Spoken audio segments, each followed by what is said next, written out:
वाघांची दहशत कायम. चंद्रपुरात गेल्या 72 तासात 5 महिलांचा मृत्यू. ग्रामस्थांमध्ये भीतीचं वातावरण. चंद्रपूर जिल्ह्यात पुन्हा एका महिलेचा वाघाच्या हल्ल्यात मृत्यू झाल्याची घटना समोर आलेली आहे. चंद्रपूरच्या मूल तालुक्यातील भादुर्णा येथे तेंदूपत्ता तोडणाऱ्या महिलेचा वाघाच्या हल्ल्यात मृत्यू झाल्याची माहिती समोर येते. भूमिका दीपक भेंदारे वय वर्ष 28 असं वाघाच्या हल्ल्यात मृत्युमुखी पडलेल्या महिलेचं नाव आहे.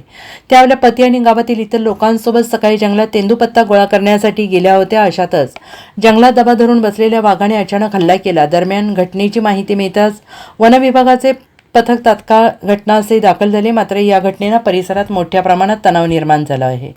10 मे रोजी सिंदेबाई तालुक्यातील मेंढामाल येथे तेंदूपत्ता तोडणाऱ्या 3 महिलांचा तर काल 11 मे मूल तालुक्यातील महादवाडी येथे एका महिलेचा वाघाच्या हल्ल्यात मृत्यू झालाय. परिणामी वाघाच्या हल्ल्यात गेल्या 3 दिवसात तेंदूपत्ता तोडणाऱ्या 5 महिलांचा मृत्यू झाल्याची घटना घडलेली आहे. Bureau report SBN Marathi.